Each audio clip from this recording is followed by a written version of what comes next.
여러분 안녕하세요. 오늘은 어제 수업에 이어 도움에 대해서 알아보도록 하겠습니다. 자, 어제는 저희가 이제 기본적인 태그를 접근하는 방법에 대해서 좀 이제 알아봤던 것 같고요. 오늘은 이제 입력 태그에 관련된 접근하는 방법에 대해 알아보려고 합니다. 그래서 입력 태그라고 하면은 이런 거죠. 우리가 여러분들 이제 자주 이용하시는 네이버가 있고, 그다음에 뭐 구글 크롬 브라우저가 있죠. 그럼 거기에서 여러분들이 필요한 어떤 정보들이 있으면 검색창이라는 곳에 여러분들이 커서를 올리시고 키보드로 입력을 하실 거예요. 어. 혹은 이제 로그인을 해야 될 때에는 아이디 패스워드를 입력할 수도 있고, 혹은 여러분들이 카페에 게시글을 올린다거나 블로그에 게시글을 올린 적이 많이 있으실 겁니다. 그때 이제 여러분들 키보드로 입력을 막 이제 작성을 하시겠죠, 내용들을. 그래서 그런 무언가 사용자가 키보드로 입력할 수 있는 것을 저희는 입력 요소라고 부르고요. 그 입력 요소는 이제 폼이라고 하는 태그와 함께 쓰이는 요소라고 보시면 될 것 같아요. 그래서 오늘 이제 이 폼이라고 하는 것에 대해서 그 안에 들어있는 입력 요소들, 뭐 인풋 태그라든지 셀렉트라든지 이런 것들을 어떻게 우리가 접근할 수 있는지 이런 부분들을 수업을 진행을 하고자 합니다. 자, 그래서 일단은 이제 지난 시간에 이제 설명을 드린 것 중에 도큐먼트라고 하는 것이 있었어요. 자, 이 도큐먼트라고 하는 것은 우리 어떤 거였냐면 가장 위에 있는 최상위 노드라고 설명을 드렸습니다. 최상위 노드 또는 요소라고 보시면 될 것 같아요. 그래서 HTML 안에 작성되어 있는 모든 요소들은 항상 이 도큐먼트라는 것을 통해서 접근을 해야 됩니다. 그래서 지난 시간에는 이제 id를 이용을 해가지고 접근을 했었거든요. 그래서 get element by id라고 하는 것이 있었어요. get element by id. 네, id를 기준으로 HTML 요소를 접근하는 방식이었어요. 이 외에도 이제 s가 붙은 메소드들이 있었죠. 뭐 name이라든지 클래스 name이라든지 태그 name, 그리고 뭐 query selector all 이런 기능들이 있었습니다. 그래서 이런 메소드들을 이용을 하면 이제 요소를 접근할 수 있죠. 자, 그런데 이제 폼이라고 하는 요소는 조금 특이한 점이 바로 우리가 폼에 이런 메소드를 이용하지 않고도 접근할 수가 있다라는 거예요. 자, 그러려면 이제 이 폼이라고 하는 요소에는 어떤 게 있어야 하냐면 name이라고 하는 속성 값이 일단 부여가 되어 있으면 됩니다. 그러면 이 도큐멘트에서 그 폼의 이름을 정의하시면 바로 그 해당하는 그 폼 요소의 영역을 찾아가게 됩니다. 그리고 마찬가지로 그 안에 있는 요소들도 이 name이라고 하는 속성 값이 있으면 이런 이런 이제 메소드를 이용하지 않고 바로 또 접근할 수 있는 구조가 돼요. 그래서 저희가 이제 어떻게 접근하는지는 이제 실습으로 진행을 해보도록 하겠습니다. 자, 그래서 잠깐 여기에서 이제 시간을 멈춰 주시고 왼쪽에 있는 폼을 한번 만들어 주시면 될 것 같아요. 그리고 오른쪽에 있는 부분을 이제 같이 함께 한번 진행하면서 제가 설명을 드리도록 하겠습니다. 네. 자, 그러면 여러분들 이제 이 폼을 작성했다라고 가정을 하고 저도 한번 바로 만들어 볼게요. 자, 먼저 VS 코드에서 새롭게 이제 그 페이지를 만들도록 하겠습니다. 18차시 예제.html. 네. 그리고 바로 만들겠습니다. 자, 먼저 폼 구조를 만들어 보도록 할게요. 폼 구조를. 자, 그러면 일단은 폼 작성해 주시고요. 자, 액션이라고 하는 속성이 만들어지실 건데 이건 잠시 둘게요. 자, 그리고 이 안에는 이름, 그 다음 나이, 직업, 비밀번호 이렇게 한번 정의를 해보죠. 자, 그리고 인풋 태그를 만들겠습니다. 인풋 엔터 하시게 되면 기본적으로는 이제 타입이 텍스트로 정의가 돼서 만들어질 거예요. 네. 그리고 마찬가지로 다 인풋 태그를 하나씩 만들어 주겠습니다. 인풋, 인풋. 자, 그리고 마지막에 인풋 태그를 그냥 하나 만들어 주시는데 이때 저희가 선택할 수 있거든요. 그냥 엔터를 누르시면 텍스트 타입으로 만들어지기는 하지만 아래 보시면 이렇게 버튼 타입이라든지 체크박스라든지 이런 식으로 콜론을 붙여주시면 그에 맞는 타입으로 만들어줍니다. 그래서 저희는 여기에 submit이라고 작성을 할게요. 즉 우리는 버튼을 만드는 거죠. 전송이라고 할게요. 자, 그러면 저희가 이제 오른쪽 클릭해서 실행을 하게 되면요. 페이지는 아마 한 줄로 좀 나올 것 같긴 하거든요. 그쵸? 네, 이거 이제 그 다음 줄로 나올 수 있게 우리 input 태그 뒤쪽에 br이라고 정의를 해주실게요. 자, 이 br 태그를 이용하시면 라인을 줄바꿈해주는 역할이다 라고 이해를 해주시면 될 것 같습니다. 아마 이 수업을 들으시는 분들은 다 기본적으로 태그는 다 배우고 오셨을 거라고 생각은 들어요. 자, 그 다음에 저희가 이제 여기에서 아까 이제 설명드린 것처럼 이 폼에 네임을 정의를 해줄 거예요. 자, 네임. 자, 이름은 frm. 자, 그리고 이 폼 태그에는 기본적으로 액션이라고 하는 속성이 지금 완성이 됐잖아요. 이 액션은 잠시만요. 여기서 주석을 만들도록 하고, 이제 기억나실지 모르겠지만 이 액션은 서버의 경로를 정의를 하는 겁니다. 이게 어떤 의미냐면 아래쪽에 보시면 여러분들 이름, 나이, 직업, 비밀번호를 입력을 받으려고 만들어 두셨어요. 그리고 전송 버튼을 누르시면 이제 저희가 일반적으로 로그인하는 것과 혹은 뭐 회원가입, 뭐 게시글 작성 이런 걸 하듯이 서버에 전달이 되고 그 다음에 이제 응답이 왔을 때 뭐 로그인이 된다거나 회원가입이 완료가 된다거나 아니면 게시글이 올라가는 페이지들을 보셨을 거예요. 그래서 그런 부분들이 되는 이유는 서버에 데이터가 전달이 되었기 때문이죠. 그래서 그 연결을 해주는 것, 그 어떤 서버로 보낼 것인지를 정의하는 것이 바로 액션이라는 속성입니다. 근데 아직은 여러분들이 서버라는 개념을 배우지 않으신 상태라면 이 액션은 우리가 입력한 사용자가 입력한 값을 어디로 보내줄지를 정하는 거구나 정도 이해를 해주시고 나중에 이제 뭐 Node.js라고 하는 서버를 구축하는 기술이라든지 뭐 JSP 서블릿이라든지 아니면 PHP라든지 이런 기술들을 이제 습득을 하셨다면 그때 이 액션을 아마 다뤄보시게 될 것 같습니다. 그래서 이 정도 개념으로 이해를 해주시면 좋을 것 같아요. 자, 그 다음에 이제 이 폼 태그에는 메소드라고 하는 속성이 있습니다. 데이터를 전달하는 방식을 정의하는 건데요. 이것도 서버라는 개념을 배우셔야 여러분들이 저 속성 값을 어떤 방식으로 정해야 될지를 정하실 수 있습니다. 그래서 이런 속성이 있다는 정도 인지해 주시면 될 것 같고요. 그 다음에 타겟 같은 경우에는 클릭했을 때 이제 새로운 탭으로 만들어 줄 것인지 결과 페이지를 새로운 탭으로 받아볼 것인지 현재 페이지를 받아볼 것인지 뭐 이런 것들을 정의하는 겁니다. 그래서 폼 태그에는 이런 다양한 속성들을 정의하실 수 있고 여기에서 필요한 속성들을 나중에 이제 서버와 연동할 때 정의하시면 될 것 같아요. 그래서 액션 같은 경우에는 이제 저희 test.2 예제처럼 일단 정의하도록 하고요. 자, 그 다음에 이제 각각의 인풋 태그에는 네임을 정의할게요. 네임. 자, 그리고 value를 정의를 하시면요.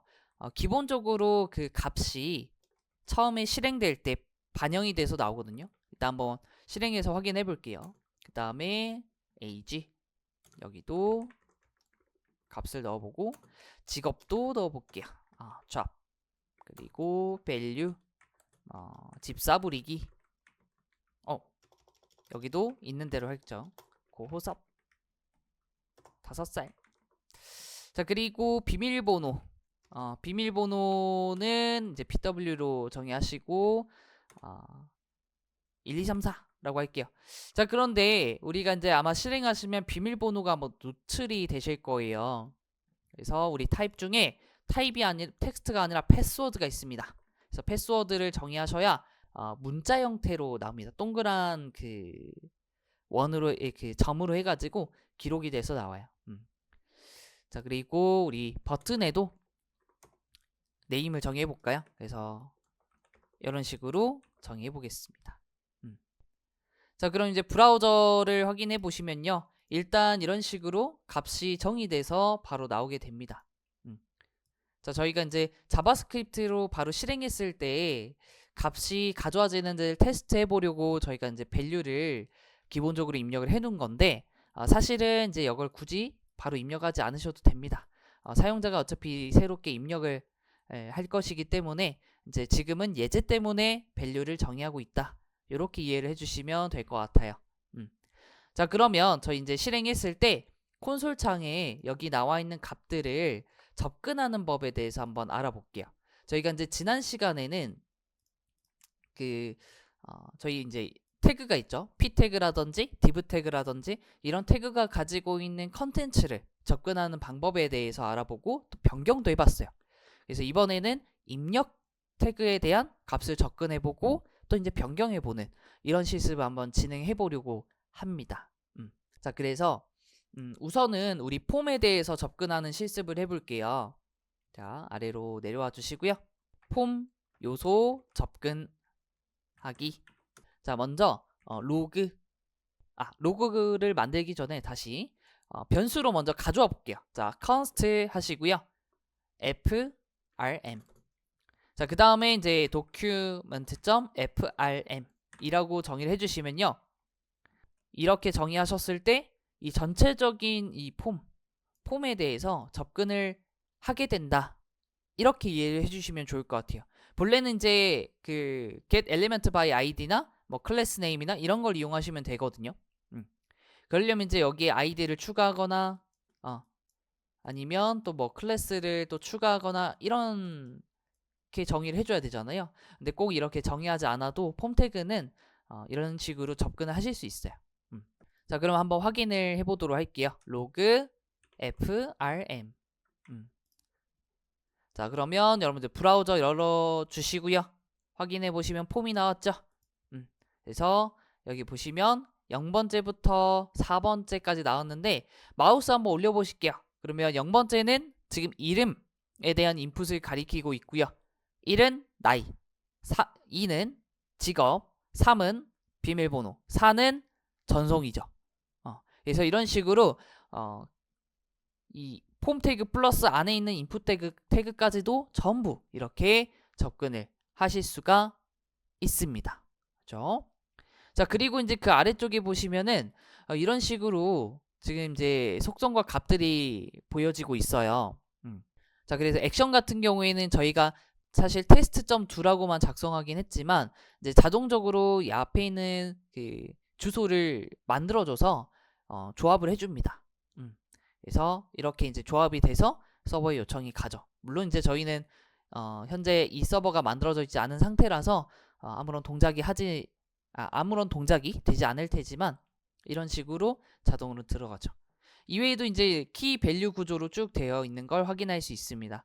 이 부분은 이제 제가 객체 설명할 때 한번 말씀드렸죠. 객체 구조를 설명드리면서 이후에 이제 배울 이 돔이라고 하는 개념도, 즉 우리가 접근해야 되는 요소들도 다 이런 식으로 구조가 되어 있다 라고 말씀드렸던 게 바로 이 부분입니다. 네. 그래서 한 번씩 이렇게 쭉 어떤 값들을 접근할 수 있는지 여러분들 나중에 한번 복습하실 때 보시면 좋을 것 같아요. 그래서 저희 보시면은 이너 HTML 이너 텍스트도 있죠. 그래서 이런 값들을 보시면서 나중에 필요에 따라서 어떤 속성을 이용하면 내가 원하는 값을 접근할 수 있는지 이런 것들을 이 속성을 통해서 다 접근하실 수 있기 때문에 한 번씩 꼭 둘러보시면 좋을 것 같아요. 자, 그러면 우리가 이제 접근을 해봐야 되잖아요. 자, 그래서 이 저희가 접근한 게 지금 객체의 형태이기 때문에 우리 객체를 접근할 때에는 어떻게 했었죠? 바로 마침표였습니다. 마침표. 자, 그래서 저희가 뭐 해볼 거냐면 폼의 메소드 아니 액션 속성 접근하기 이걸 한번 해보죠. 자, 로그 해주시고요. frm 폼 점 하시고 우리 액션 아까 속성 보셨죠? 그래서 점 액션이라고 하시면 됩니다. 혹은 자, 다시 아래쪽에도 정의를 다시 해보면 frm 그리고 문자열로 이렇게 액션 접근하시면 되죠. 자, 그럼 우리 브라우저 한번 확인해 볼게요. 자, 보시게 되면은 우리 마침표로 접근을 할 수도 있고 대괄호로 해서 이제 키 이름을 작성하시면 속성 이름 작성하시면 이렇게 접근이 되죠. 이런 식으로 원하는 값들을 하나씩 가져올 수 있다. 그죠? 자, 그러면 우리가 이제 이런 값들을 폼 요소에 대해서만 접근을 해봤는데 우리가 이제 실제로 필요한 건 이 인풋 태그에 있는 값들입니다. 네, 그래서 이 값들을 우리가 어떻게 접근하는지 한번 보도록 할게요. 자, 그럼 다시 VS 코드로 돌아와 주시고요. 자, 아래쪽에 인풋 요소 접근하기라고 해보겠습니다.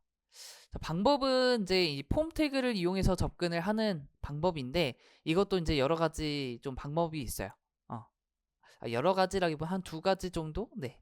일단 첫 번째 방법으로는 자, 우리가 이제 브라우저를 확인했을 때 아까 이제 저희가 접근했을 때 이 하나하나의 요소들이 0번째, 1번째, 2번째. 자, 다시 보면 여기 있는 요소는 0번째, 그 다음 나이 1번째, 그 다음 2번째, 그 다음 3번째 이런 식으로 이제 숫자가 매겨져 있었죠. 자, 숫자가 이렇게 매겨져 있다는 건 이 정보들은 배열로 묶여져서 우리에게 보여졌다 라고 보시면 될 것 같아요. 그러면 이 정보를 한 번에 우리가 가져올 수 있다는 얘기입니다. 자, 그 방법은 자, let 해주시고 elements라고 해볼까요? element 그리고 frm.elements라고 하는 것이 있습니다. 자, 로그 해서 우리 엘리멘트 한번 출력해 보죠.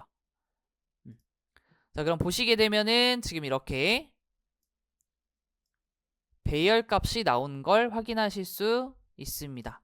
자, HTML 폼 컨트롤 컬렉션이라고 해서 5개가 가져와졌죠. 자, 그래서 보시면 저희가 이름을 달아놓은 것들이 보여지기도 하고요. 숫자로도 되어 있죠. 그래서 마우스를 이렇게 하나씩 올려보시면은 이렇게 가리키고 있는 걸 확인할 수 있습니다. 그렇죠? 그러면 우리가 이제 이걸 통해서 알 수 있는 것. 자, 우리가 요소를 하나씩 인덱싱으로 접근하면 된다. 혹은 이름이 있기 때문에 이름으로도 접근할 수가 있다. 자, 그러면 우리가 이제 인덱스로 한 번에 다 한번 접근을 해볼까요? 그러려면 이제 반복문을 이용을 해야 됩니다. 그래서 포문을 만들어 주시고요. 자, 포문 구조. 자, 초기화, 조건식, 작업 후 처리였죠. 그래서 처음에 초기화 0번째부터 시작을 해야 되고요. 그리고 element.length를 이용하셔야 지금 이제 이 폼 태그 안에 있는 input 태그의 개수만큼 반복을 하게 되겠죠. 그럼 5개면 5번 반복을 한다는 얘기입니다. 그죠? 그리고 i를 1씩 증가를 하도록 하겠습니다. 자, 그 다음에 우리 로그 만들어 주시고요. 자, element i. 자, 여기까지만 하시고 우리 브라우저 가보실게요. 자, 그러면 이렇게 하나씩 접근이 되는 걸 확인할 수 있고 이 화살표를 눌러보시면 이제 이 첫 번째가 어떤 요소를 가리키는지 알 수 있어요. 자, 그래서 조금씩 쭉쭉쭉 내려가다 보시면은 자, 고후섭이라고 되어 있습니다. 바로 이름에 대한 내용이죠. 그래서 저희는 이 첫 번째 요소를 배열로부터 잘 꺼내왔다. 자, 그러면 우리가 이제 여기서 필요한 값을 가져와야 되는데 어떤 값으로 가져올 수 있냐면 우리가 지난 시간에 배웠던 inner HTML 한번 가볼까요? 자, 보시면은 inner HTML과 inner 텍스트는 비워져 있습니다. 근데 우리가 봤을 때 값은 있죠. 자, 그래서 입력 요소는 inner HTML이나 inner 텍스트로는 접근하실 수가 없고요. 이제 아래로 쭉 가시면은 value라고 하는 속성이 있습니다. value. 자, 이 value라고 하는 속성은 우리 태그에도 직접적으로 정의를 해줬죠. 그래서 입력 요소는 이제 value라고 하는 속성으로 접근을 해야 되는구나 라고 이해를 해주시면 좋을 것 같아요. 그래서 .value라고 정의를 하시면은 이렇게 여기 지금 보여지고 있는 값들로 쭉 나오게 됩니다. 자, 그럼 여기에서 다시 정리를 하면 우리 이제 인풋 요소의 값 접근하기. 자, 이 부분 바로 value라는 속성을 이용하면 된다. 그래서 출력 잘 된 거 확인되셨을 겁니다. 자, 그리고 이제 이런 방법도 있어요. 따로따로 이제 몇 개 안 되는 경우에 하나씩 이제 가져와야겠다. 즉, 이제 특정 input 요소 접근하기. 자, 그러면 다시 let 해주시고요. 자, 우리 직업을 한번 가져와 볼게요. 자, 그러면 먼저 폼 태그의 이름을 그 폼 태그 정보를 가진 변수를 써주시고 그 다음에 input 태그에 정의한 name 값이 있죠. 자, job이 지금 보시면은 name에 job으로 정의를 했어요. 자, 그러면 우리는 접근할 때 이 job을 써주시면 돼요. 자, 내려오셔서 job 로그 출력해 볼게요. 자, 브라우저 가보시면요. 인풋 태그 나왔고요. 열어보시면 쭉쭉쭉 내렸을 때 우리 밸류 찾아봅시다. 네. 자, 바로 집사 부리기. 디폴트 밸류가 있고 밸류가 있죠. 자, 그래서 저희는 디폴트는 이제 처음에 지정했던 값으로 인지를 하는 것이기 때문에 저희 이제 밸류로만 봐주시고 집사 부리기 맞죠? 그러면 값을 가져와 보면요. value 이런 식으로 별도로 가지고 오실 수도 있습니다. 그래서 전체를 모두 한 번에 가져와야 되는 경우에는 우리 elements를 이용하시면 돼요. 그런데 특정한 요소만 내가 가져와야겠다. 그러면 그 특정 인풋의 name 값을 이렇게 마침표를 이용해서 접근하시게 되면은 따로따로 가지고 오실 수도 있습니다. 자, 그래서 저희 인풋 태그를 접근해 보고 그 다음에 그 인풋 입력 요소가 가지는 값을 접근하는 실습도 저랑 같이 진행을 해 보았습니다.